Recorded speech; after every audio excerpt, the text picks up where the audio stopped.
Good morning, good afternoon, good evening, wherever you are in the world. This is Grant Cameron, and I want to thank you for taking time from your valuable schedule to be with me. I have two filmmakers, good friends of mine from many years going back, who are joining me today, Rob Freeman and Mark McNabb, who are guys who gallivant around the world looking for UFOs. And they are both originally in Ontario, but now they're all sort of moving around. Rob's still in Ontario, and Mark, I think, is now in another country. But Yeah. it's an interesting story. They came to Manitoba and did some of the UFO stories here and sort of gave us some attention. And now they've come out with a book. So I want to welcome both of them. And we're going to tell some stories today about UFOs and about films and photography and the book that they've coming. So Rob and Mark, welcome and thank you for joining me today to tell your stories of your UFO adventures. Thanks so much for having us on, Grant. It's a pleasure. Yeah. Yeah, thank you, Grant. It's great to see you. And Mark, where are you now? You in Colombia or where are you? I am. I'm in South America, been in Colombia now for a while, but Wow. it's great. It's been great. Yeah. And that's what Rob, you're down there. That's why you're trying to speak, learning to speak Spanish. Is that you're now out of the country trying to learn to speak? Is that so you can talk to Mark? Well, actually, I'm just a couple countries over in Costa Rica right now, and I've got a place here, and I've been trying to learn Spanish for years. Oh, And is that right? actually, I can get by. As you know, Grant, we travel a lot in Spanish-speaking countries, so Yeah. it helps to speak the language. Wow. So let's maybe start with a little bit of background because you have a pretty bizarre sort of story, your background story as a little kid. I was just on with another film producer out of Vancouver who's working on a project and we got into this experience. And I said, I think everybody's got some sort of experience. You don't get down this rabbit hole to chase UFOs around unless you've had some sort of experience. So tell me about how it all started for you and how you met Mark and brought Mark into the thing and maybe any story that Mark has in terms of why he got down this rabbit hole. Sure, Grant. It's true. A lot of people do have an original story. In my case, I was in Scouts in Sarnia, Ontario, and I had come out the back door after Scouts. My mom had agreed to pick me up, and I had to wait about 15 minutes. And these kids were in the street, and they said, "Hey, mister," and I looked like a mister at 12 years old with my, hat, shiny shoes, the tie, the whole bit for the Scout uniform. They said, "There's a helicopter up in the sky." And I looked up in the sky and I thought, that's not a helicopter. I didn't see anything rotating. I didn't hear anything. It was just this very bright light, Grant. It was going slowly back and forth from north to the south. And Sarnia, Ontario is at the bottom of Lake Huron. It's right across from Port Huron, Michigan on the US side. So the river is the border. And this very bright light was going from north to south, maybe up at about 800 feet. And I told the kids, I said, that's not a helicopter. They said, what is it? I said, I don't know. The kids disappeared and I stayed watching it. And each time it went like south, the weirdest thing was for me at the time was when it changed direction, it was like a video game. It was instantaneously going the other way. Wow. And that was bizarre for me. It actually did make the hair on my Oh, arms go up because I thought, any plane has to kind of go in an arc, go around to change direction. A helicopter would have to come to a stop and then accelerate the other way. Like there's deceleration, there's acceleration, right? And this object just was in the blink of an eye was going in the other direction. And I'm starting to think, is this something that, the US government has like right across the border, right? Just literally, less than a kilometer away from me. And I watched this thing, and each time it changed direction, it was going lower. And now when it's up at about 500 feet, I'm getting the heebie-jeebies. There was nobody else around. It was like 9:30 at night. It was a Monday night, I believe. I got the newspaper clipping of it still. And yeah, I just got really nervous. I thought, is this a UFO? Is this like we called them flying saucers at that time? This was 1966. March, I think it's like March 28th, 29th, 1966. I was 12 years old. And I looked at it very carefully. I squinted my eyes at this bright light. And is that a lens? Because I could see figures moving behind it. It was like it was backlit. It was like I was looking right into the craft from below, and I could see these little figures moving. And I'm thinking, oh my God, are these like extraterrestrial beings? Just then, and it was only up at about 500 feet, pardon me. And just then my mom shows up. And I'm all excited, scared and excited at the same time. And I said, Mom, you got to get out of the car. There's a UFO up in the sky. And she says, oh, Rob, don't be silly. It's a plane or it's a helicopter or a satellite or a bird or something. She said, get in the car. You got homework to do. And I said, no, get out of the car. So we had this back and forth for maybe 20 seconds. And finally, she kind of rolls her eyes and it's like, okay, to avoid this conflict. She gets out of the car. We look up and it's gone. Oh. And my elevation of emotion just, flattened right out. And now I'm thinking she thinks I'm a liar. She thinks that I'm making this whole thing up. So it was pretty quiet in the car as we went home. I told my brother and dad when we got in the house, they wouldn't have anything of this. I just went to my room, closed my door, not happy, did my homework, went to bed. The next day at school, everything was normal. Yet when I got home, my mom was all excited. And I thought, what's going on? She had the newspaper open and she says, Rob, what you saw last night's all over the newspaper. And I'm thinking, my God, there is a God. Now I'm validated. I was so happy because now she knew, my own family, my own mom, that I didn't make this up, that I was just reporting what I saw. And it went on in these articles. It was on the front page, on page 1, and further pages in. There were a lot of stories. They talked about over 200 people saw it on both the US and the Canadian side. They were interviewing, whoever it is that runs the Selfridge Air Force Base, which is just across the river and down a little bit south of Port Huron, Michigan. And they interviewed all these people, they quoted them, and they talked about how they sent 2 jet fighters up after this thing, and it just bolted, just left them in the dust. And then, they returned to the base. So there were all these credible people, the policemen, very notable people that were interviewed. A whole cross section of people saw this, and I was one of them. And so now all of a sudden, I became the celebrity at the school because I was the guy that saw this. So my friend across the street wanted to see one also. He says, Rob, how can I see one? He was so excited that this was real. And I said, maybe if we climb up on top of the house, like it's a 1-floor slab home, no basement, it's got one of those towers for the antenna with all the X's that you can literally climb up. Very easy. So, I said one night, why don't we just go up on the roof and see if we can see one? I just made that up out of the blue. And so, a couple weeks later, we take our pillows, our blankets, binoculars, walkie-talkies, tape recorder, notepad, pencils, all this stuff.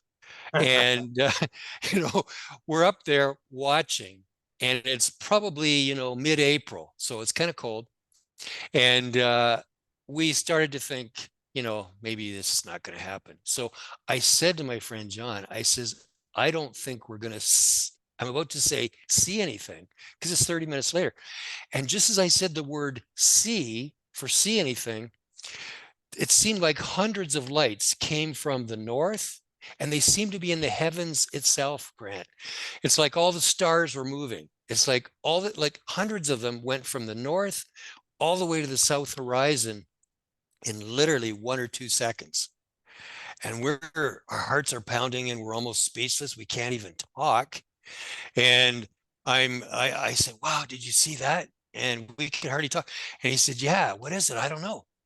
And we thought, is it birds? No. It seems like all these lights in the heavens. Is it planes? No. What is it? We just didn't know. So we were so excited. We grabbed our stuff. We climbed down the antenna. We went racing across to his house across the street, where my mom and dad were having coffee with his mom and dad. We were so excited to tell this story, and they wouldn't have anything to do with it. And so again, our enthusiasm was just deflated to zero. And we went back across to my place, turned on the TV, and watched Star Trek. Wow. And I didn't think much more of this till many years later. Like, I didn't have any more experiences. And then, Mark and I, many years later, how many years ago was this, Mark? Oh, can't hear you. muted. Your audio's off. Your audio's off. You're muted. Turn your audio on. Okay, you're on. Yeah. I just didn't want anyone to hear me coughing. We met in 2010, Rob. So that's 14 Okay. years ago. Okay. So Mark and I met, we were doing movies together. Mark has been a producer for a long time and does various kinds of movies. We were doing one at my house. And Grant, when you do a movie, it's like hurry up and wait. Yeah. Everybody, it's all this stress and everything, but then there's all this waiting while the actors get all made up, they practice their lines and getting ready to do some filming. So what happens when everybody's waiting? You tell stories, right? Yeah. That's what we do. Yeah. And so it came up about, has anybody seen a UFO? And I'm kind of like, I have. So I told a story, both stories. And I didn't, and then, we move on. We got into other things, family, work, the movie, all the stuff. What I didn't know is Mark was so interested in the second story. It seemed very coincidental that we went up on the roof to see a UFO and we saw hundreds of them. So, Mark, you go ahead and take the story over from there. Yeah, I found that really fascinating, Grant, because everybody has a UFO story. You seem to be in this field. I mean, you run into people that have a UFO story, and it's usually very isolated. It's like I saw this light or I saw this, so when Rob told me his first story, I was like, oh, this is cool. I mean, it's great, but it was very conventional, but it was great because it was in the newspaper. But the second story really attracted me, like I guess probably more as a filmmaker. Like it had a very Spielbergian kind of feel to it, like two boys going up an antenna and going onto the roof with a makeshift sky watching kit, compass and pads of paper, and I love that. It was very Close Encounters feeling for me, like just that kind of, it's almost like a fantasy sci-fi kind of experience, but I was also attracted to the fact that he wanted it to happen. Like this isn't something you stumble upon when you're on a side road, or you're like yourself with Charlie Red Star. You know what I mean? Like something that you experience. This is like he set out to find this. He was a young man, young boy, and he wanted this to happen, and it happened. So I thought to myself, I wonder if this has happened anywhere else in the world. I wonder if there's other stories similar to this. And of course, Facebook being Facebook, you join the groups, and people are telling stories. And I'm getting all these stories from all over the world, like Australia and Europe, everywhere, like, throughout the US. And then, of course, as you know, Brant, there's like the scale of Close Encounters, right? Close Encounters all the way up to number 7. And the thing that I researched and found out about, had no idea, was Close Encounters of the 5th kind, which is that communication. I believe they call it unilateral kind of communication, where consciousness and vibration and, frequency, and you want to connect. And I thought, geez, I wonder if that's what those two boys did. Did they, hearts open? Did they have a consciousness connection? And that's why it came. So then I started to write all these groups. I did all this without telling Rob. And then I came back to him and I said, there are these groups all over. Like they're on the beaches, they're in the middle of the desert, like they're in all these different places. And there could be 5 of them or 50 of them or 500 of them. And they're willingly wanting to connect with this. And I pitched him. It was like 6 months after. And he said, what are you proposing? And I said, well, I could travel the world a little bit and connect with these groups, and you can pay for it. And Rob was like, yeah, Sounds good. Why not? Like this is interesting, it's kind of unique. And that's what started everything. But of course, we started out like anybody, like tourists. I mean, we went to Area 51. All of this is in the book, like the book takes you right from the beginning, like our very first February of 2015, all the way up to, I mean, we're going to end up having like 3 books, right? Because we have 9 years of experiences, almost 10. But that's what's interesting. I hope that answers the question, but it also adding to the fact that this is very road trip style, and the book is road trip style. I mean, we would get in cars and we drove from Las Vegas to Phoenix and talk to people about the Phoenix lights, and then talk to people in California. Like, and it's just like every expedition we would learn more. You know, we would learn things. We would learn about these experiences, but we'd also learn about cameras and all these different things, and it kind of evolved from there. And so have you got a copy of the book there? What's the name of the book? Oh, the book is called The Man Who Wanted to Make Contact, and it's volume 1, Beginnings. So it's 2015. There it is. It's Speak, Rob. 2015 and 16. Speak, Rob, so we can see, get a little good, Okay. your photo come up. This is the book. You saw my computer moving. It's because I had it underneath to hold the computer up higher. There you go. But this is the book. This is the book that we put together, and it's got lots of pictures, stories. It's all true stuff that's happened to us. It's all our experiences, and it's really the first 2 years. And as Mark says, we learned so much, Grant. Like, we've gone into it with open minds, and with no expectations and no preconceived ideas. It's just like Mark believed that as young boys, we called them in, and we continued on that idea, and boy, we were not disappointed. Now we'll get to the stories, but we got to go back to what I always ask experiencers, and that's this whole idea about my experience with Charlie Red Star. Was I had this film guy who they had it on the ground, and they knew they had to get it. This TV crew, they knew you had to get it, and then the guy said to me, and I didn't pick it up for 2 years. Where the guy said, and I said, "This thing's going up and down. I got to get something on film. So next time it glows up, I'm going to shoot." And as he pushes the trigger, this thing jumps in the air, and I'm going. 2 years later, it's like, that didn't happen by accident.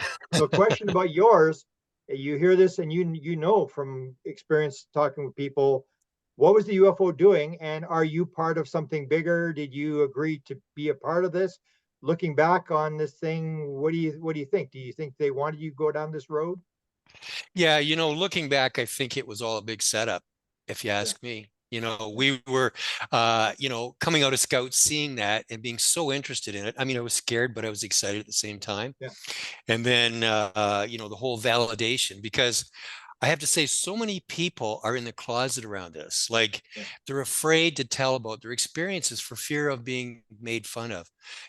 As they say, people's worst fear is, speaking in public and being laughed at or being made fun of. And nobody wants that. People will go to the nth degree to protect themselves against that. And of course, there's the fear of losing your job, but being made fun of by your friends, family, people at work, and so on. And I have to say, I've never, ever felt that. Like, from day one, I was validated. It's like, well, I don't care if you don't believe me. The newspaper believed me, and they believed 200 other people, and it's all documented. But, your question about, this, I do believe it was a bit of a setup now, because now I don't believe that was coincidental that literally 2 weeks later, as young boys, we went up there totally open-minded, excited, and to see it. And we did. We saw them. I mean, there was hundreds of these, and we have continued on with that. I'm so glad that Mark proposed this to me. We literally agreed we're going to make contact. We want to see craft. We want to meet ET beings. We want the whole enchilada. And, no part of this has ever been scary. Like, I was probably more scared that night, and when I came out of Scouts, when I thought this thing was coming lower and it was going to maybe take me away, I was more scared that night than I've ever been through 9 years of expeditions, Mark. Oh yeah, 9.5. It'll be 10 years. Yeah. So I believe that, it is a setup, and I believe there's a reason why Mark and I were put together, because he's a documentarian through movies and now through print media, and we feel we have a purpose to experience all this stuff and to tell others about it. And we don't have any agendas. Like so many of these Hollywood movies, it's all about fear. And, as we've mentioned before, we were approached by one of the networks to do a series. And, I had the contract in front of me.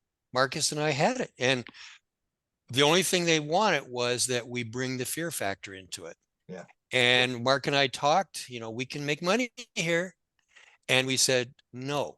We said, if we bring something that's not authentic into this, then our experience, we felt that, the ETs are watching and they're going to see that we're being, we're going down the wrong road now. We're being paid off.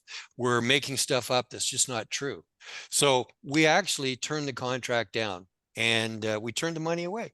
And we said, no, we continue to pay for this ourselves, and we will report exactly what we're experiencing. So it's authentic. And I think whoever they are, Grant, continues to see that. Yeah. I mean, we can list many examples of people that have kind of gone off the path and they're just not getting the experiences anymore. Yeah. For us, we relish the experiences and we want to get those out to the world and people who are interested in hearing about it. I mean, it's a real thing that's happening. We're experiencing it and we want to share it with people.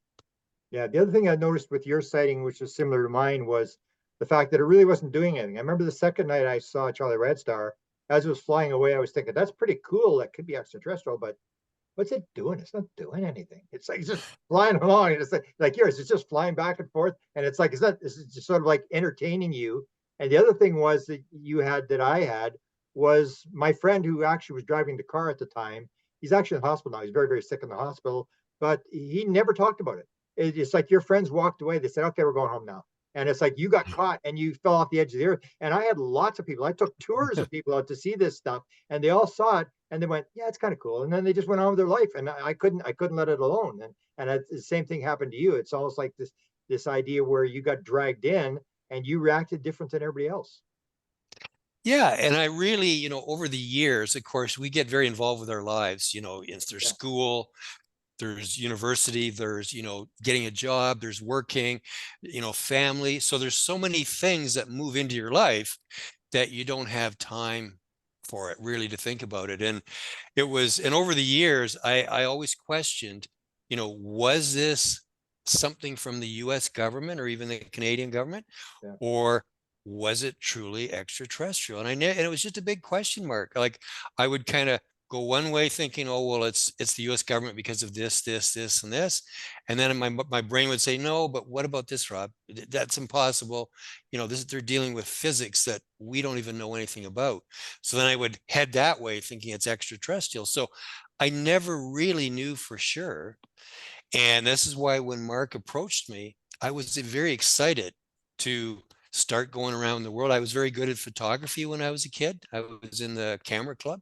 Yeah. So I understood all the physics of how cameras work and what you can do with cameras and stuff. So for me, it was something that would be very exciting, something very interesting. And it's been a total passion project for us the entire time. Yeah. So let's go to the experiences. So you're down the rabbit hole and you want to get another contact, which I guess is what it comes down to. Is like once you've seen it once, it's like you go back out and you're trying to make contact. So what's the bottom line? Did you make more contact, and how do you talk about your array of cameras, because you've got probably a unique setup that you set up and you did have some money. You did get lucky and get some money that you could afford to do this. So go Yeah. through how that process works. Sure. I started a company called London Telecom. And for example, we didn't have competition for long distance communication in Canada. And, I knew all about this kind of stuff, phones, electricity and stuff from a very young boy. And the bottom line is that I was one of the first to go down that road in Canada. So I was one of the first competitors to the phone companies. And I started it in 88 and sold it in 99 and sold it for, a good amount of money.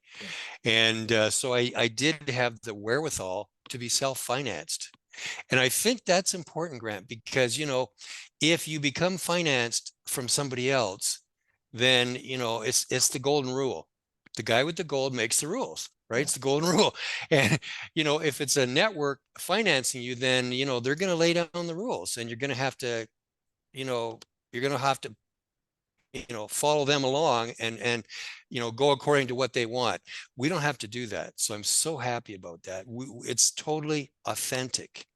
And we started out starting to experiencing a lot of cool, what we call cool high strangeness. And we've had a lot of things happen. We had a lot of things happen on the beach in Playa Yaya. And is that part of the book, Mark? Is that part of the book, Mark? Is you're muted again?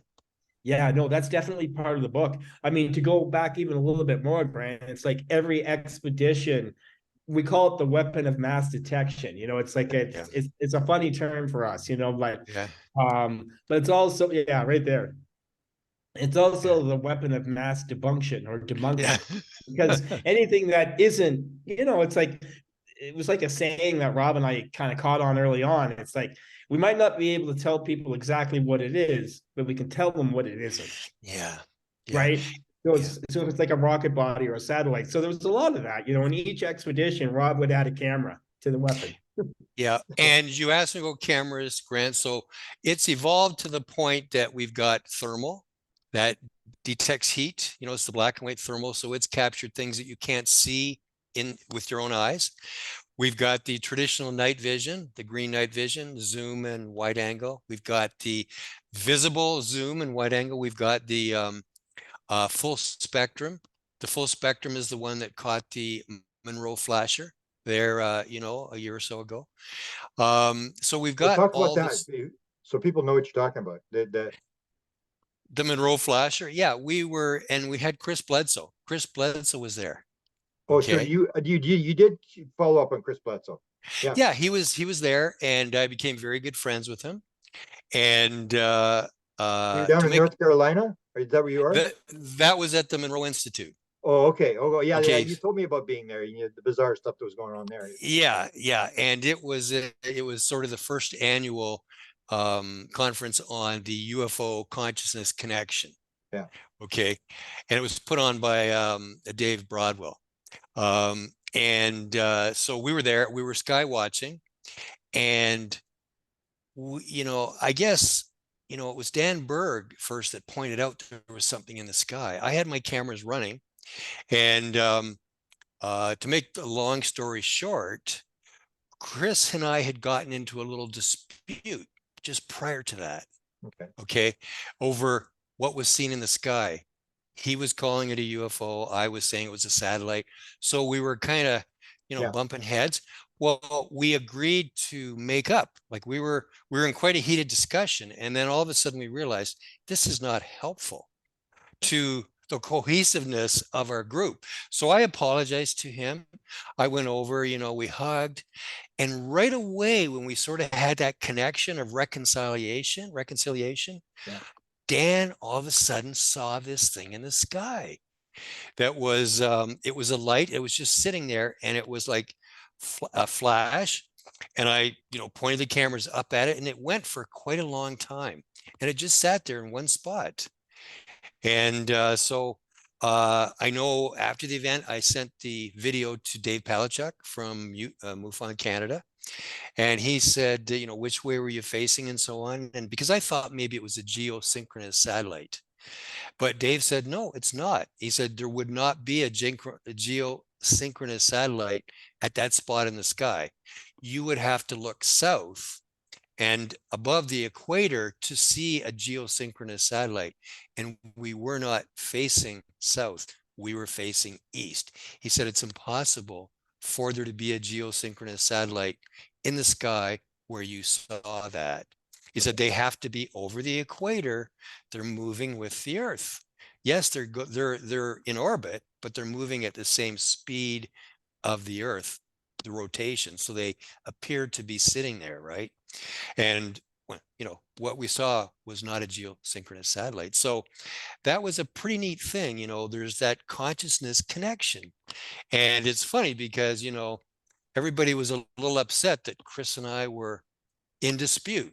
Okay, the emotions were flying.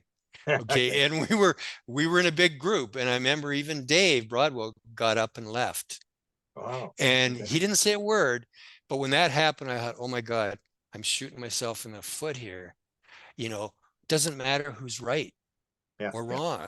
Yeah. Just, we need a cohesiveness in the group. So I, in front of everybody, apologized to Chris. And it was sincere. I was really sorry. And I went over and we hugged. And that's instantly when this thing showed up. Wow. So is that a coincidence? Or, again, it's this consciousness connection, Grant, Yeah. So what was your first trip? Where did you take off once did you have that same array of cameras, or they build up over the years? No. Yeah, I just started off with a normal camera. Okay. Okay. And I originally went to one of the Greer expeditions. Okay. Okay. It was Durango, Colorado. And that was actually pretty incredible. We did have this spiral. It's on YouTube, and there's a spiral craft. I happened to see it during the break, and Cameron heard, he put his camera and did a time lapse of it, and you can see the painted in the frame how it just goes around and around and around in a corkscrew fashion. I saw that sort of over in the circle, the people that were left during the break. I saw it right above Dr. Greer's head, but way off in the distance. That was interesting. The second thing that happened was I happened to just look over, and this sort of overgrown bush, we're in the desert, so you might consider it a tree, but all of a sudden it flashed like that there was a flash camera in the tree. Wow. And I was thinking, oh, is this a setup? You got to know that I'm just new to all this. Yeah. And I'm starting to question, like, these expeditions cost a lot of money. Is this a setup to get money from people and get them thinking that they're seeing stuff? Yeah. So afterwards, I looked and there was no flash in the tree. There was no camera. Other people saw similar things during that night, during that session. So to me, that was pretty incredible. That was the thing that happened that really sealed the deal for me to continue on with this, because it's like, okay, I've seen this spiraling light going in the sky. I got it with my very first camera, but not very good. And that's when I said to myself, I have to get better cameras. I have to learn. So to answer your question, it started out with a very normal, simple camera, and it evolved over time, especially when there were sightings that I wasn't able to capture, but were seen. And it's like, well, how can I capture this? What do I need? Do I need thermal cameras? Do I need zoom? Do I need cameras that have very high ISO? Like, that's the sensitivity of them. Do I need night vision? What do I need? So the cameras have gradually evolved into what you see today, Grant. Wow. And what I noticed with you with the cameras when you were in Manitoba was you reminded me of Bob Pratt. I followed Bob Pratt for the National Enquirer around in 75, 76, and the energy that he had resembled what you had. I remember we were in the cabin in southern Manitoba, and everybody's like, "Oh, I'm going to bed." And there's Rob. He's got all these films that he's looking through in the middle of the night. He's because he got 6 different cameras and he's going through all these things trying to find the stuff. And I remember Bob Pratt used to be sick. Could hear him. He was in the hotel room next to me, and he'd be in the middle of the night. He'd be typing his story for the National Enquirer, and it was like this energy that you had in terms of this pursuit of getting it, where everybody else would sort of, there's nothing showing up tonight. Let's go to bed. And Rob wouldn't give up. He just just the No. energy that you had was just unbelievable. Yeah, and I find, I've captured all this stuff because all the videos are running. And if we see something, then I'll mark down the time. Yeah. But quite often there can be stuff in the videos that you don't actually see, especially the time lapse stuff, Grant. There can be stuff that's moving very slow and you look up, oh, it's just a star. But you look in the time lapse and that thing has been slowly moving, but not even in a straight line. Okay, what's that all about? Right? Like maybe it moves here and then it moves here. And this is over 4 hours and it only went that far in the sky. What is it? What is it? Now, we wouldn't have seen that, when you and I and Desta and Mark were there, we wouldn't have seen that. I mean, we're looking right at it, but our eye could not capture that because it's slow. Yet when you look in the time lapse, you'll see it. It's very obvious, right? So there's things like that. So you got to look through the footage. And for me, it's like I got all this raw footage. Everybody wants to go to bed. I'm so excited. I want to look through it and I can't put it down, until I find something, right? And then finally I'll go to bed and get like 2 hours of sleep, and then in the morning, then I got to show everybody, this is what we saw last night, or we didn't see, but the cameras captured it. I mean, it's the same as when we were on an expedition at what's that place on Eastern Lake Huron, Mark?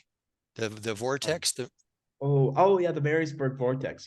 yeah, we had all our cameras set up. We were with Dave Palachuk from MUFON. He was with us for the week. And, I got the stuff home and I'm looking at it. He's gone to sleep. And I saw this thing in the infrared time lapse. This light slowly comes on over the minutes and even over half an hour, comes bright, completely illuminates the sky. And then it slowly goes back down again. This is like over several hours. Now, with our eye, we never saw it, but the infrared time lapse captured the entire event. And Dave did his measurements. He's very good from the scientific point of view and the engineering side and figuring out the math and all the triangulation, all that stuff. And he figured it out to be something in the middle of the lake. Like, what was it? It's nothing we have, but it slowly came on, lit up the sky in the infrared, not in the visible, and then slowly went out. And where it was in the lake, there was nothing else. There was no lighthouses. There was no navigational buoys. There were ships that were traversing the lake, which were all caught in the, sorry, there's a fly here buzzing me.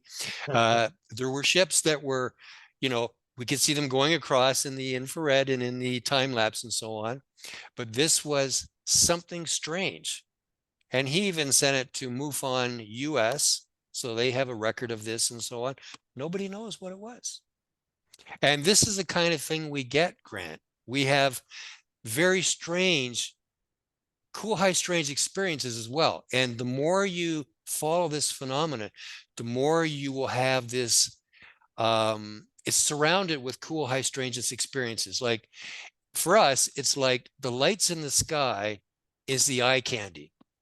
And as you say, people ask you, why do they have lights? And you said, if they didn't have lights, nobody would notice them, right? They want to get your attention, but we have found that the lights in the sky is only a very small part of this phenomenon.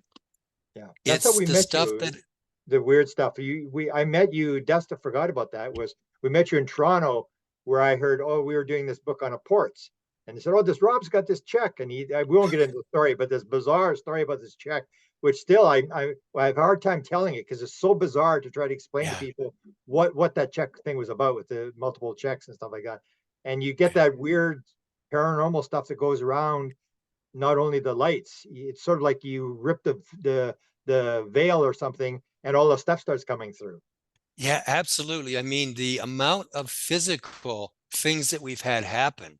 And the latest, the one I don't know if I told you about the iPhone when we were in Colombia. Oh my God. So my partner Antonio, for Christmas, we had gotten each other, the brand new iPhone 14. Okay. And as you know, it's no small amount of money, Grant. Yeah. They're like $1,500, $1,600 Canadian, and you got to really be careful. Yeah. So we had bought screen protectors for them. I went into the mall. They'll put them on for free. Yeah. Okay. He didn't want to take time from his work and all this and leave it with the guy at the mall. He needed his phone. He never bothered with that. So he bought it for both, but he didn't have his. And we were all in the kitchen. He had family from Costa Rica there. So there were lots of witnesses. Okay. Mm-hmm. We were in the kitchen and he went to grab his phone. It slipped out of his hand. This is like a month after it was purchased in January, right? The phone fell on the floor and he went to grab it. I said, Tony, be careful. It might be cracked. You can cut your hand on the screen. He picked it up and there was a big crack right across the screen. Okay, I took it. I said, give it to me. I felt it. I could feel the crack. I said, look, I've seen this happen before. People pick up the phone, they make calls. they cut their ear with the glass. I saw a receptionist do it one time. And I said, give it to me. And I took the case off, and I took, clear packing tape. I put it across the screen down, and then I trimmed the edges, and I put the case back on. I said, here you go. You can use your phone now. And even your finger works through the tape, right? No problem. So, over the weeks, what happens when you use it, the tape will start to curl and peel. And then it's annoying. So he said, can you change the tape on my phone?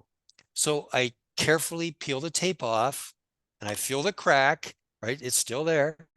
I, put more tape on, I trim it. So I see exactly where the crack is, and I place it right across the crack. Here you go. And I did that like 3 times over the weeks. Okay.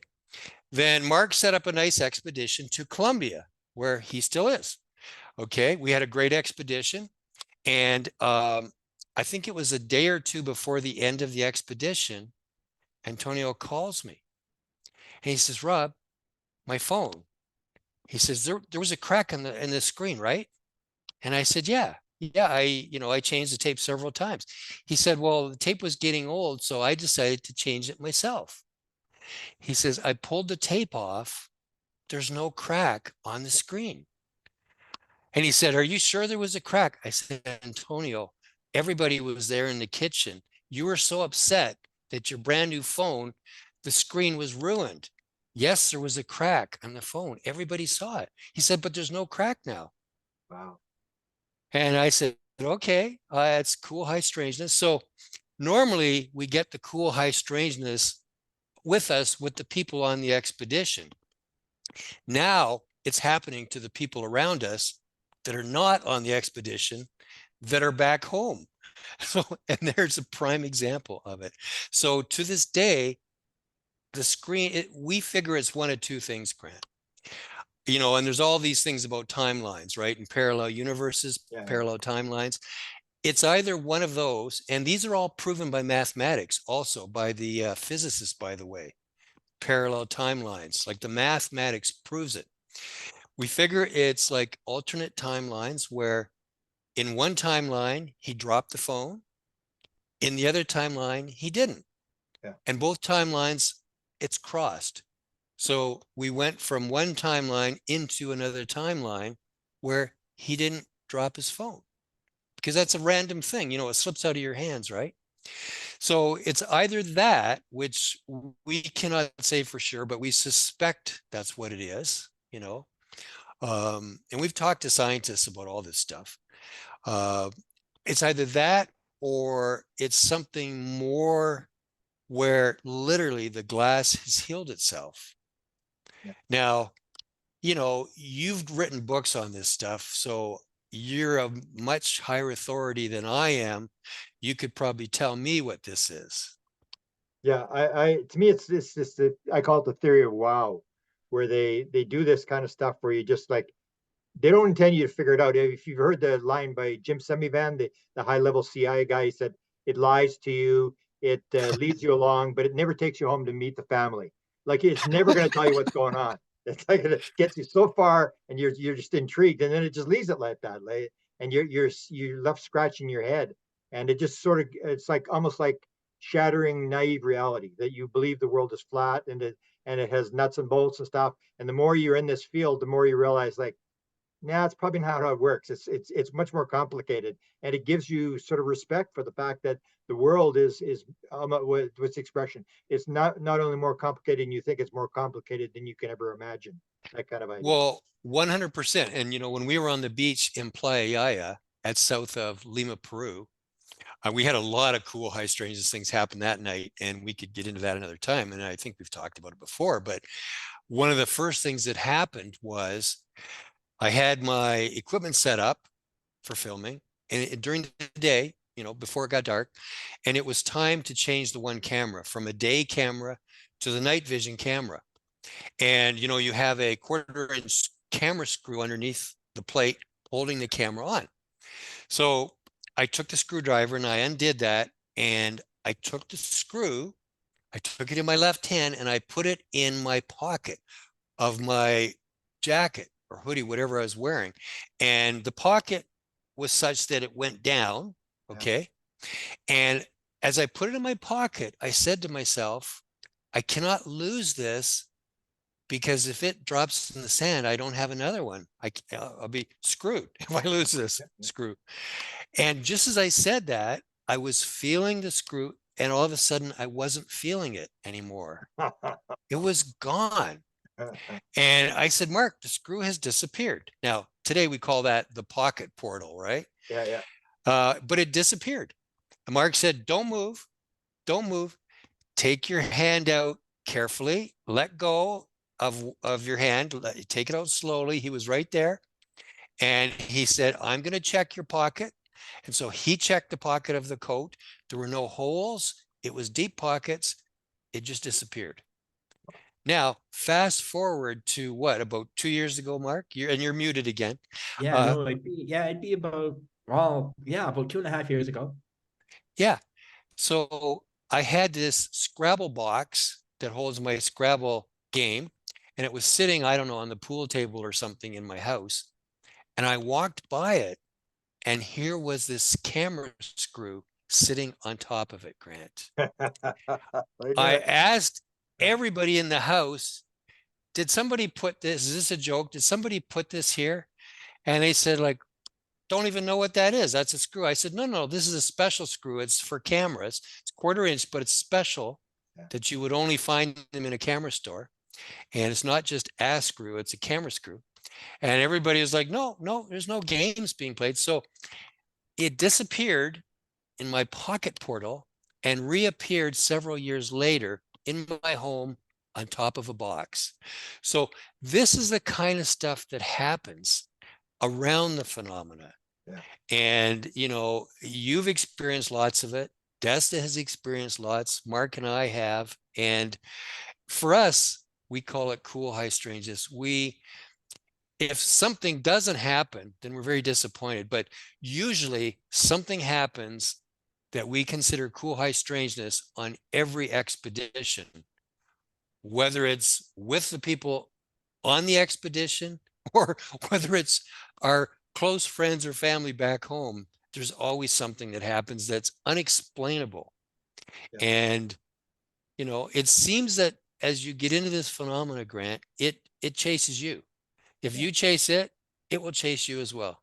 Yeah, and it keeps you interested. It keeps you down the sort of the rabbit hole in terms of when you think it's all over, then the thing. And with the way you described, like that's the important thing where I wrote the book on it, where they'll put it back. When they put it back, they put it right on top of something, or they'll put a dime in the middle of the bathroom, the in the shower, or in the middle of the tub or something, right? Where you there's no way you could explain how it ever got there. And so let me ask Mark, in terms of, did you set how do you guys set your programs in terms of where you're going to go and what you're going to do? Is that part of your job, Mark? Yeah, it's fantastic fun, like because I stay in contact with these different groups, Grant, like around the world, through Facebook, always have the UFO groups, and you see the different things come up on the pages. Yeah. And you get an understanding of where interesting things are happening. Like it could be, multiple UFO sightings. It could be just, some sort of, or different levels of extraterrestrial experience. And sometimes it's historical, it's very cultural based. I mean, we've spent the time we had in South America. We had some incredible experiences happen in Italy. We've been there a couple of times. Amazing stories, but I'll tell you, but the criteria of it is usually, it's kind of like a trifecta of, there have been experiences, there's sort of a legacy of experiences. A lot of people have had things happen over a 10, 20, sometimes 50-year period of time. So there's a lot of legend there. And then, of course, it's the willingness, like you have to have people that are very willing and they're very open to it. Some people are very quiet, there's like, yeah, I've had these experiences, but, I'll tell you about them, but I don't really want to, don't really want to open myself up to it too much, they're holding on to their reality, I guess, at some level. So that's kind of the trifecta, when we find that place that is open for us to be there, the cameras and everything that we do, and coupled with the fact that there have been a lot of experiences in that area, that part of the Eh, world. Yeah, and I would also say, Grant, it's that. So we do our homework. I mean, Mark is very good at all that stuff. But sometimes it's also where we feel very strongly. We all get a very strong feeling. Okay. For example, when we caught the Squamish orb Yeah, let's talk north of about that because Vancouver. that was one of your big hits, right? That was one of Yeah. your direct hits. Talk about Yeah. that. We were invited out to Vancouver by Charles Lamoureux. And we were out in the parks around Vancouver and we didn't see that much. And we had one more day left. And we said, well, Charles, where can we go? And he says, well, go up to Britannia Beach. People have seen stuff up there, and that's maybe an hour north. And we said, you want to come with us, Charles? And he says, no, the forecast is for rain. So I'm just going to stay home. And no problem. So it was Liz, it was Marcus, it was myself, and it was Breslin, the four of us. We go up to Britannia Beach. It's right on the coast there. And we weren't feeling it. And we've had that happen many, many times, including the beach at Playa, where we first were going to set up. We didn't feel it. It's almost like you're feeling this negativity. Yeah. That's how we describe it, is we look at each other and Mark and I, we just shake our head to each other. We say, no, I'm not feeling it. Yeah. It just doesn't feel right. And we could reason it out too and say there's different reasons. But at Britannia Beach, didn't feel right. And we stopped into this craft store and there were these two ladies and we said, do you see anything around here? And they said, no, but if you drive further to Squamish, BC, they see a lot. There's this big monolith mountain that kind of goes straight up. And they said, people have seen a lot of things around the chief, they call it. And they said, we advise you to go up there. So we went up there, and of course the weather wasn't that great. There had been scattered showers and stuff. And I'm like, with my equipment, like, I don't really want to get it out if it's raining. Yeah. It takes a while to put it together, and having to take it down in a hurry can be cumbersome. So we go up to Squamish and we see the chief, and we thought, yes, this is starting to feel right. And we were driving sort of in behind. We drove around the town and we could see it from the town, but it didn't feel right. Didn't feel right. So we headed back into the lumber roads, the logging roads, further back away from the town. We came across this one spot where we had a perfect view of the chief. And we kind of stopped the car. We look at each other and we all agreed, this is it. And we all said, I felt we're going to see something here tonight. We all felt it. So, I set up the equipment. You've seen the video. Breslin's over on the rock. She's doing a meditation. Mark and Liz at the time were in the vehicle. You see them in the vehicle with the back set up. And we Mark called it drive-in theater style, right? And I've got my camera set up. And, through the evening, we're at that point in the time of where we were involved with the equipment, I had my cameras on, but none would be running, recording. Okay. And so I was talking to Marcus and at one point, and Breslin said, oh, there's a light. And I look over and my first thought was it was a private plane with its landing light on. And my first thought also was, which camera am I going to turn on? Which camera will I be able to get in the viewfinder first? And my immediate thought was the night vision zoom. Okay, so I turned the camera, I went away from Mark, I grabbed the camera, I hit record, and it was the night vision zoom, the green, which gets into the infrared a little bit. And I was following it and I thought, which other camera should I turn on also? And I thought, Rob, don't take your attention off of this. You've got one camera running, leave it at that. If you even move your eye away from the screen for the other cameras, you're going to lose it. Don't be an idiot. Yeah. Right? Don't try to capture it in all the cameras. You got it in the camera. Be happy with that and just follow it. You're getting something really cool happening. So I followed it and it was only like 10 seconds long and there was no sound. It was very bright light. It was like a yellowish color. Okay. And then I followed it into the woods. It's like, oh my God, it's going. And you can hear my surprise in the video. I said, it's in the woods. And we followed it for a bit and it lit up the trees behind and the trees in front. And then it went further into the woods. So we lost it, but we had 10 seconds of it. Right. And we're all excited. And the first thing we did was, okay, let's review the video. And we played it back and we thought the first thing we got to do is send it to Charles. Okay. He was supposed to be there, but chose not to be. So I sent it to them and I said, Charles, is this the ISS? It seemed way too bright to be the ISS, Grant. But I thought, we cannot rule out anything. We go through our checklist all the way down, right? And many times we're left at the bottom with a big question mark. Yeah. But, rule out everything like, is it satellites? Is it birds? Is it a helicopter, a plane, like ISS? What is it? And that's why, as Mark says, it is the weapon of mass debunction, right? Weapon of mass detection, weapon of mass debunction. It really helps us rule out what it's not. Okay. And sadly, many sightings, we rule them out to be just mundane things. But you have to accept reality and you have to accept that. We like when we get the cool stuff, but you can't lie about it either. We feel if we start lying about what we're seeing, we're going to get cut off. They're going to say, sorry, guys, we're going to go see somebody else now. But anyway, Charles took the sighting and he did his math and all that. And he said, it's not the ISS. The ISS went through there about 10 minutes ago. So he said, it's not the ISS. And we had so many people after swearing that it was the ISS. So we said, we're going to go back. And we actually did another expedition where we went back and we just got all the mathematics of it, the GPS, all that stuff to prove to ourselves that it was not the ISS. And it came up that it was not the ISS. So what was it? And I think, Mark, you can remember what Dave determined it to be. Yeah, it was Dave did the whole report on it. It was like 6 to 8 feet wide. Like he did all the math on it. Same thing with the ISS, like all the math. It was like no sound. Like it became one of the top 12 sightings in that year, So that was also very, very exciting.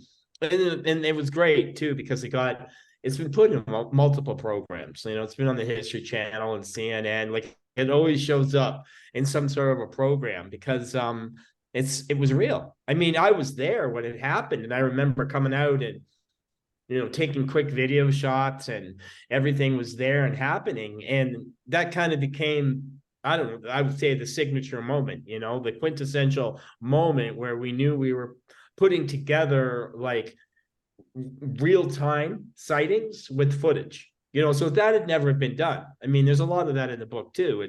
It's like, not too many people have the opportunity to go on location, film something, and get something on camera as a sighting or experience, and then be able to document, with the witnesses, everything. So it's all very real time, and it provides a very it's a very interesting experience for the viewer and hopefully the reader too. And then about a week after we captured it, I had the brain flash that we needed to contact the newspaper there. It's like, this is their town, this is their area, this is news that they should be aware of. So we simply contacted them and they interviewed us, and we sent them the footage and stuff. So it's documented in the local newspaper, the Squamish Orb. I forget even what the newspaper's called, Mark. Do you remember? Honestly, I can't remember the name of the paper or anything, Rob. I just remember that it went viral. Like it went viral, and it ended up in like 13 different publications, and it was I mean, it got a lot of interest very, very fast. Yep. Wow. So how many countries have you been to, and like, can you name some of the groups? Like, I think you dealt with the Mission Rama people. Can you go through some of that stuff as to where you've been and what kind of stuff you run up against? It's funny, Grant. I think we did a tally, didn't we, Rob, of 19 countries, and that was only 4 days ago. Yeah. We've been, throughout South America, obviously, like Ecuador, Colombia, Peru, a couple of times to Peru, Chile, the Atacama Desert. And it's always really interesting, to be in this part of the world in South America, because it's very accepted here. You know, this is like, it's not like anyone's hiding anything or Yeah. saying, there's not even documentation. I mean, we've had sit down talks with people in the army, and that have just, they've sung like birds, and you ask them that, you say, man, you're just giving away the farm here, like you're telling us everything. And they say the same thing to us. Well, why would we hide it? We're thinking, well, it's hidden in other parts of the world. Yeah. Like other parts of the world, it's a whole other different kind of dynamic. So in addition to South America, we've been throughout Europe. We've been to United Kingdom and England, Wales, Ireland, Scotland. A lot of that is in the book. I mean, because the 2015, a lot of our first 8 countries involved Europe and and Australia. Australia was very prolific. We met some fantastic experiencers. It took us out to these different places. And yes, Mission Rama. I mean, Mission Rama, one of the forefathers of Mission Rama was Six Topaz Wells, who appears in the last chapter of the book, because again, pretty miraculous. He just decided to meet us. Got a hold of him, and before we knew it, we're in his backyard. We don't even understand how he just opened up his doors to us. He did, and it was an incredible experience, because we even asked him, like, why did you want to meet us? Why did you want to talk to us? And he even said, I knew that this was the right thing to do. Like, you're doing this, like you're in the field. And we really appreciated what you wrote too, Grant, for the book, because being in the field, I mean, you can call it civilian investigator, you can call it anything, researcher. There's nothing like being in the field. There's nothing like being there with the people in the mountains of Peru and, the deserts. And there's nothing like talking to a woman in her kitchen who's making food and talking about how this object lit up her kitchen. Like these are things that you can't replace. So it's like, but I would say, Rob, probably the most fascinating thing for us is the cultural representation. Like how each culture has their own way of looking at the phenomena and talking about the phenomena, understanding the phenomena.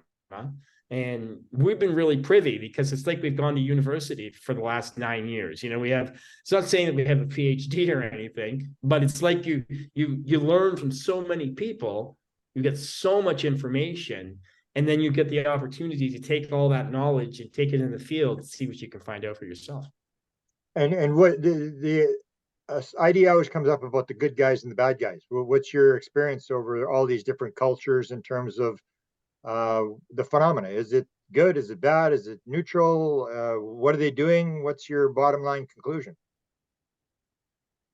What do you think about that, Rob? You define that a little more, Grant? Define that a little more.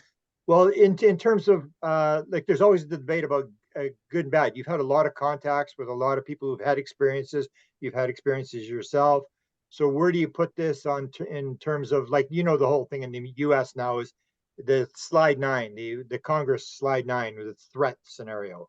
Well, we've got to militarize, and then the whole idea about in the bottom line is what's going on? Like, what's this all about?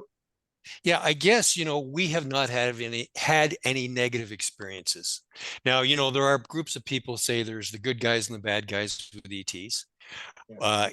When I was a kid, my dad always taught me, do not go to the bad side of town. If you do that, you're going to risk getting hurt. Now, we have not had any bad experiences. We've not had any sort of experiences with ET or ET craft or ET phenomena. Nothing that's bad.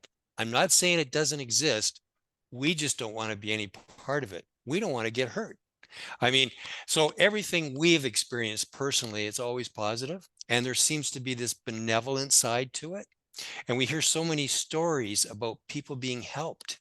I mean, there's stories of a news helicopter that, the engine quit, and this news helicopter started falling. And all of a sudden a craft appeared, a beam of light appeared, like almost like a tractor beam. And the helicopter stopped in midair, and this craft took it up into the air. And during that time, the pilot was able to get the engine started again. And when he was able to take back control and fly this helicopter, the light disappeared, the craft disappeared, and it was gone. There's many benevolent stories like that. There's stories, for example, out west, not even too far from you, south of you, where, um, craft had been seen over the military base. And then out of nowhere, the hangar doors where the missiles with the nuclear tips, the doors came open mysteriously, and the actual missile started going up, that it was going to be launched with nuclear warheads. And then, as mysterious as they opened up and they were going to be launched, the process stopped and it reversed and the doors closed. And the US government, the operators, the military, had no control over that. So that was like a statement. That's like, we can do whatever we want. And many people say, well, are ETs here to look after us? Are they watching over us? And many people will say, yeah, they have been here for many years, many thousands of years. And if they wanted to do us in, they could have done us in a second. So what's all this negativity that's being launched around this subject? Is it because the US military wants to get funding? And if they push the negative foe, attitude, then get people scared, then the purse strings come open and Congress will give all these millions and billions towards this. So, from our point of view, we have not had anything negative. We don't want to get involved with anything negative. That's why I say about, well, what my dad said as a kid. Now, is there anything negative around this? Maybe there is, probably is. And there's people that can tell you all kinds of things. For example, Skinwalker Ranch. There are people that have been hurt there health-wise. Now, is that ET related, or is that more something that exists there that's natural with the earth, Grant, some kind of, gamma rays or something that are naturally being emitted from the earth that is harming the people? I mean, there's lots of things that are natural in this earth that will hurt you. You have to avoid, volcano lava. Don't put your foot in that. Your foot will melt. Even a volcano crater where there's sulfur gas coming out, if you venture down there, you're going to die from the sulfur gas. Is Skinwalker Ranch a similar thing? Is there something happening there that is natural, nothing to do with ETs, that is harmful? Okay, so people could say, oh, there's ETs that come there and there's something harmful. So the harmful side is ETs. Well, we don't know. We just don't know. So you asking me about the good ones and the bad ones, we don't know anything about the bad ones, or even if there are bad ones. What we have discovered, and maybe it's just our attitude and our intention, we are only interested in connecting with the good guys. Yeah, that's my next question is like what I always point out with the Skinwalker Ranch was you had the guys who were hunting the Skinwalker, are special forces guys armed, and their attitude was, we're going to capture this thing. And the phenomena says, oh, you want to play that game? Oh, we can play that game. Yeah, we'd love to play that game.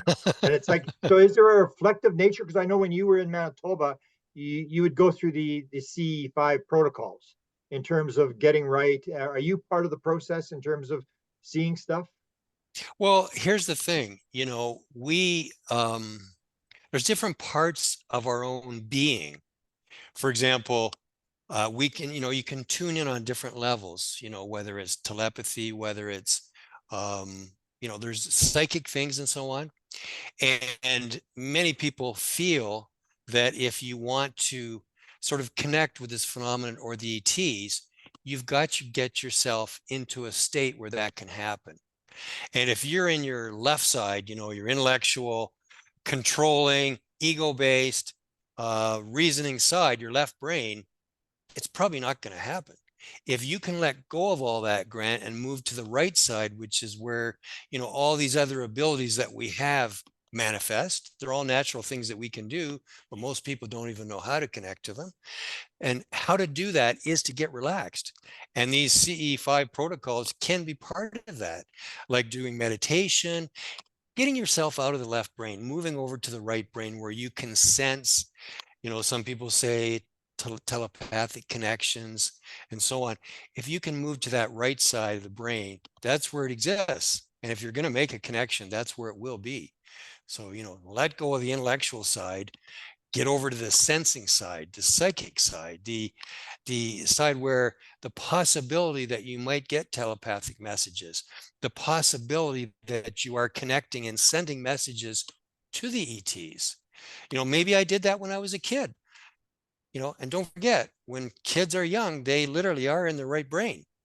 The real intellectual side doesn't develop till, as you go through puberty and you become a young man. Okay.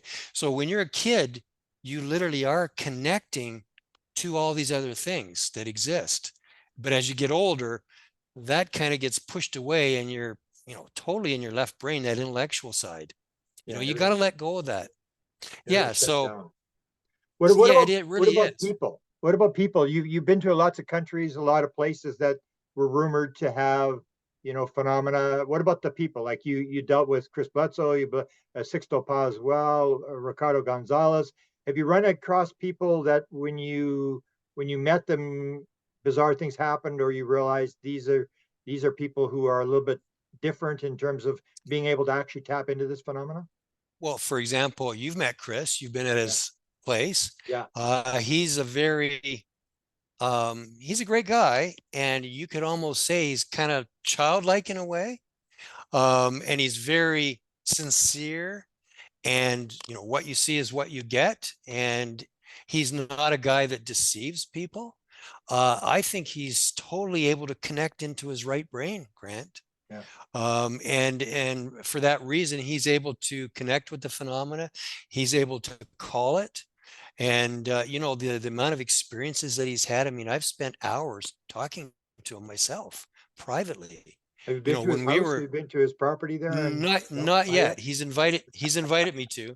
He's invited me to. That's one of the ones I think you should put on your list for sure. Yeah, for He sure. claims he's But filming every night. He's claiming 1,500 videos or whatever. It's like, it's like a playground in his backyard or whatever. So yeah, okay. yeah, but at the Monroe Institute, when we had our seminar there for the whole week, I mean, he told us a lot of stories of things that have happened to him, including all the stuff he writes about in his book and more. Yeah. And there's no doubt in my mind that he has a connection. And I would love to go to his place, and I would love to take my equipment. Have you been to Mount Shasta? We've been to Mount Shasta twice, Mark, I guess. Yeah, we have been on two different occasions. Yeah, I mean, and both of them are very interesting because Mount Shasta is definitely it's an energy spot, Were you but with also the Mount Mishawama Shasta has a people? lot of legend, right? Grant, you wrote a book about Mount Shasta. I mean, it has a lot of legends when it comes to the base. There's a base in the mountain and all kinds of different things. So I got a great story. I got a great story for you, Grant. Yeah. And we do our meditations. Once again, we feel we've just got to let go. Let go of all the intellectual stuff, connect heart to heart, if such a thing is possible. Anyway, we were at Mount Shasta. We were at an Airbnb that had a beautiful view of the mountain, right? We were with, what's the name of the fellow there, Mark? Oh, we were with Leon Valverde. No, but the guy that has a huge group of people and his wife. Costas and Hall. Yeah. I'm getting older, so my memory is going, weird these days, and we love him and his wife. But anyway, I had all the equipment set up, Grant. I had it, aimed at the mountain and so on. And we were doing, the C5 protocols, do our own protocols, just let go, try to connect and, breathe slow, just do all these things. For us, it's just second nature, slow down, disconnect from all the busyness and just allow yourself to sense and be there, right? So I had my cameras running. We were doing a meditation. We were all standing up and everybody was quiet. You could hear a pin drop. And we're outside. And all of a sudden I heard a man's voice, Evika. Okay. Wow. Yeah. And I immediately grabbed my phone out of my pocket. I tapped the screen, it came on, and I did a screenshot. Because I got 8 hours of video on every camera. How will I find this? So as soon as I heard that voice, that man's voice, Evika, I did the screenshot so I could go back later to that exact spot in the video on all the cameras. And I thought to myself, my first thought was, we were supposed to be in a group. Have some of the guys gone off and are talking? So for me, it was a little annoying. We were to be doing this meditation in quiet, and all of a sudden there's like voices off 30 feet away. For me, it was distracting. It's like, I'm not happy. We're supposed to be cohesive and as a group, just get quiet and no speaking. And now I hear a man's voice as if some of the guys have gone off for a smoke or something away from the group. That's what I thought. But I heard the word Evika. So we continued on with the meditation and, we filming and all that. And there's, great evening with everybody and so on, stories. And, they're always great times. We enjoy these. And here I am. I go back to our Airbnb where we're literally only, 500 feet away from there. It was a house out in the country that had a view right off the mountain. And once again, I get into the footage, right? And everybody's gone to bed. I go to the footage and I play it, and it's Evika. Wow. And the next, on all the cameras. So the next day, Dan Berg was with us, and I knew that Dan did not know the stories about Evika and Aunt Terrell, ET beings. So I said, Dan, I just innocently said, pardon me. I said to him, I played it back and I said, what does this sound like to you? He says to me, he says, a man's voice, it sounds like he's saying Evika. And I said, Dan, do you know who Evika is? And he said, no, who's Evika? I said, Evika and Aunt Terrell are the sort of famous ETs that are resident at Mount Shasta. And Rod, you should sort of interrupt. We should include the fact that 2 months before that, we had been in Peru with Ricardo Gonzalez. And everything about that 18 days with Ricardo and everyone that we were with, there was so much talk about Aunt Terrell and Evika. And then 2.5 months later, we're in Mount Shasta and this occurs. Exactly. So, we've actually, what we believe is, an ET, a male ETV, Aunt Terrell likely giving the voice, saying about Evika, so we have that. That's recorded. Wow. So, and that was at Mount Shasta. You know my story about that, eh? With Evika? Yeah, they got a message from Evika and Aunt Terrell when I was there with the program sighting and all that kind of stuff. It'd be interesting because they have the events there, because the way they always propose it is you're not allowed to go to the Airbnb down at the bottom. You got to be up there in the harsh climate, 2 degrees below freezing, and in your tent and stuff like that. And that's interesting. I didn't know that. You may have told that story, but I don't really. When you said Evika, I'm going Evika. It's like, wow, because that's and yet it's the same sort of thing. It's like a breadcrumb, but it really doesn't get you anywhere. It's sort of like, it just makes you think like, wow, I mean, that's just amazing. Or it may be connected to this other stuff, and yet you can't put it together. And it's just this theory of wow, where they're stories. They want you to tell stories, and I tell stories. We're all telling stories, and people are just fascinated with it. And I guess that's Mark's thing is you need the film guy who can sort of string it all together and tell the story, because that's the way people learn the best in terms of they remember stories. They go to movies and stuff like that. If you use the rational analytical and try to use analysis, it doesn't work. You need a film guy to sort of string it together in a story where people are sort of sitting on the edges of their seats. It's a big thing for us too. It's a big thing for us. I mean, it was something in the beginning that Rob and I said to each other was, if we have the opportunity to inspire and educate, then that's what we'll do. You know what I mean? Like, even if all this material ends up in one of those time capsules in the middle of the desert, and, a group of students or whoever finds it 50, 100 years from now, at least they can say, wow, look at this moment in time. These two guys connected to 300, 400 different people across hopefully maybe 30 plus countries at that time, we hope.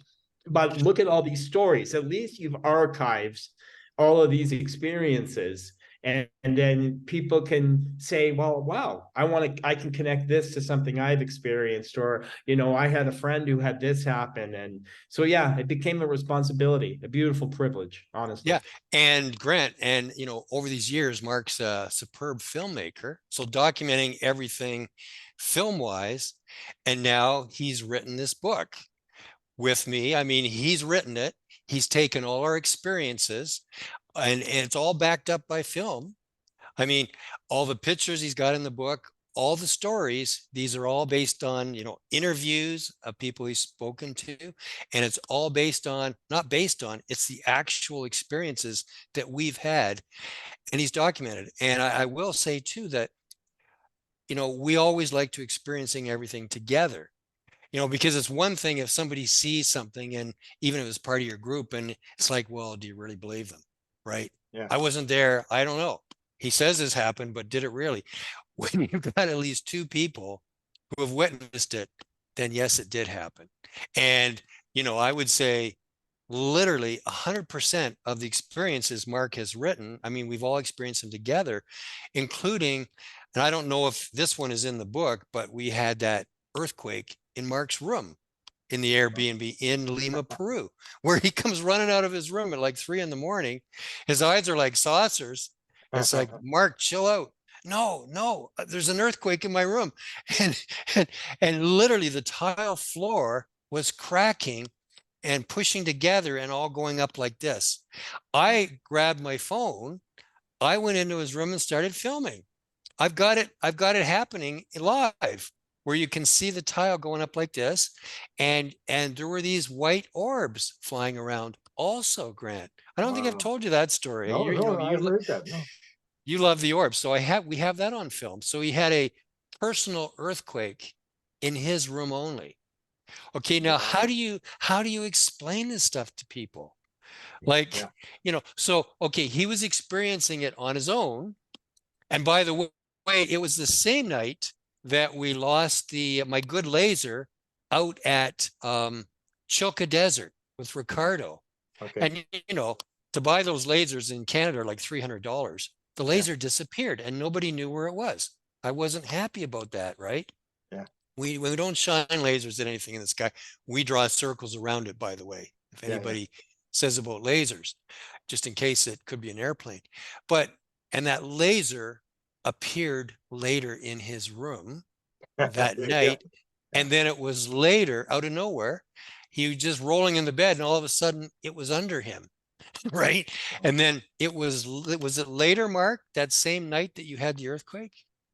Yeah, Was that a was different? all part. It was all Yeah. kind of part of a 24-hour successional kind of moment in time. I'll never forget the laser thing though, because I'd been laying on the bed.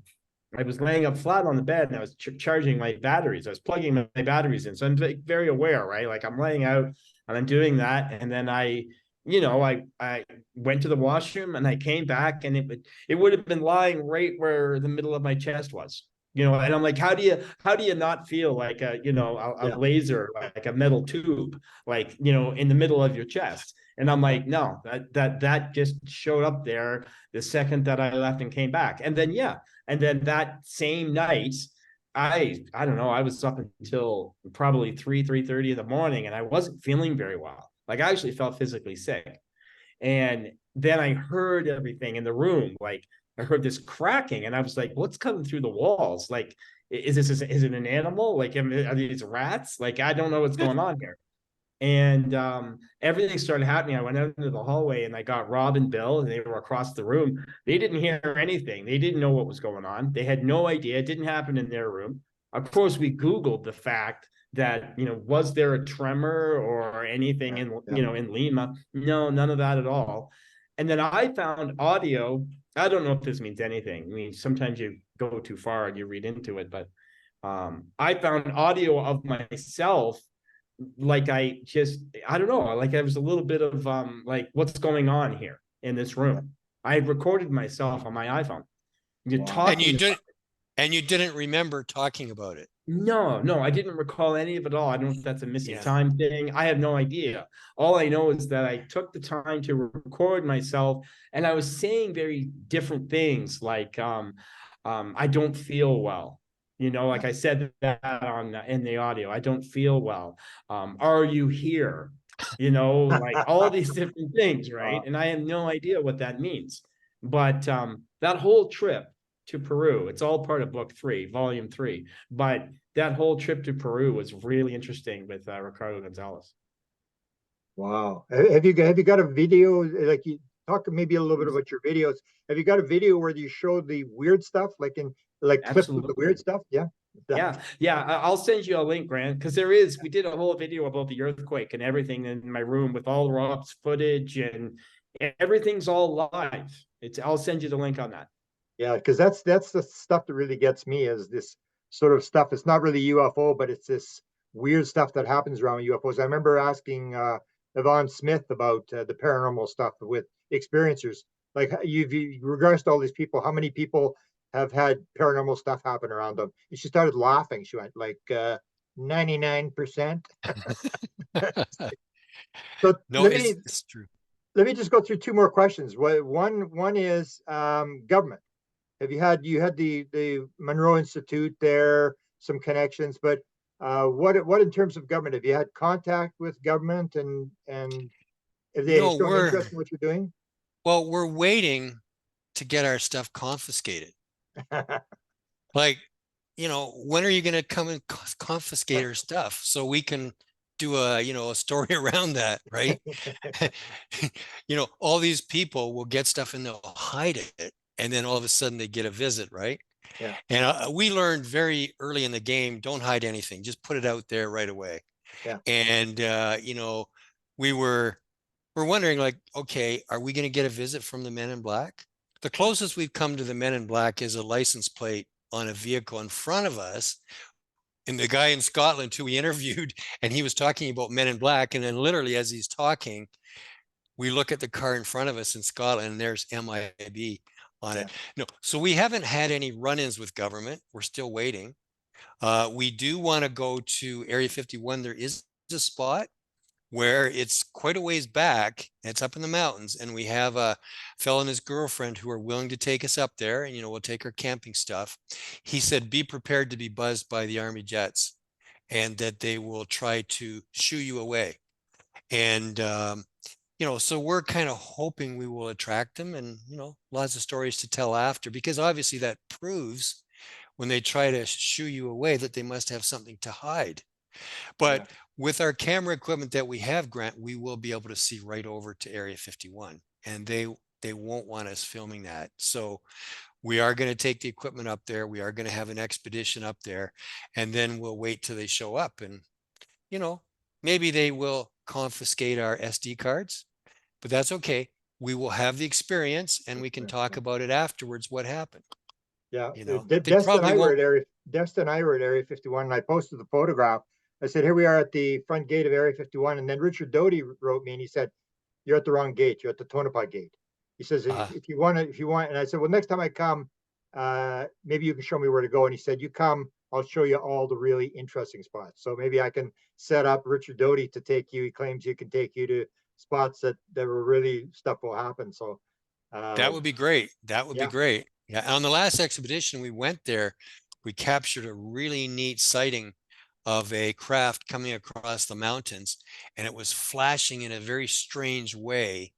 And Dave Palachuk has looked at it, and he's told us that, based on all the people he's spoken with, and, scientific people and so on, he said that it very well may be an experimental craft of the U.S. government that are using ET technology. But he said what is happening in the video that we have is the energy is being dumped. well, Okay, in other words, they have to dump the energy before they land this craft. Now, whether it's an actual ET craft or whether it's just an experimental, one of our crafts that is using ET technology, it may very well be that, but we captured it on film. The way it's flashing, it's just pulsating, and it's just seems to be just giving all this energy off. That was maybe a year and a half ago or something we captured that. But we met that fellow and his girlfriend on that same expedition. We did want to go up to that spot, but he says, no, not with the vehicle you have. You have to rent like a very strong four-wheel drive vehicle because of it's a very bad road that goes up there. So, Yeah. we just had a normal vehicle rented and that would have been lost, in the very beginning. And what So, about Skinwalker Ranch? I guess they're not going to let you on because they're doing the History Channel thing. Have you been around? Because I've got some uh, contacts. There are ranches around there that have bizarre stuff. I showed some of them in like Men in Black photos from one of the maybe, ranches around there. maybe you want to come with us. I'm a little bit nervous. I was really excited to go to Skinwalker Ranch. We've got contacts as well. But then when all that strange stuff happening to what's that guy that used to work for the US, the guy in the blonde hair, um U uh U.S. that the speaks, that Travis works for the Taylor. US government. Yeah, Travis. Yeah, Yeah. When he started saying about all the bad things that have been happening where people have been hurt, like health yeah. wise, But his I like, was, he said this is all bull, and he got zapped. Zip, zip, and I was laughing. It's like he just asked for it, man. It's like it's same as the guy who was that got injured. The guy with the front end loader. They said you know don't dig. That was the thing. Don't dig on the property. What's the first thing they did?